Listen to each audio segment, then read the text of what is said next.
Hey guys, in this video I'll show you the fastest way to reach level 20 in Valorant so you can unlock competitive mode.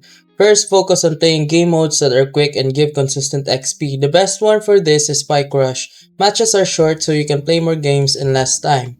Next, try to win as much as you can. Wins give you more XP compared to losses, so always play smart and with your team. Also, make sure you complete your daily and weekly missions.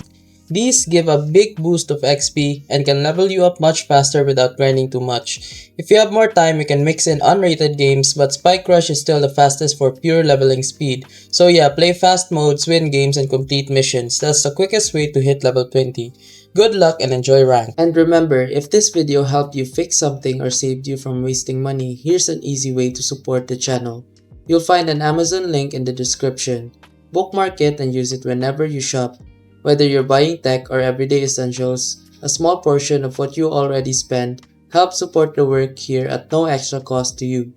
And trust me, Amazon won't even notice. If you want to support directly, you can also buy me a coffee or check out the phone accessory store link below. Totally optional. That's it. Thanks for the support. Stay sharp and I'll see you in the next video.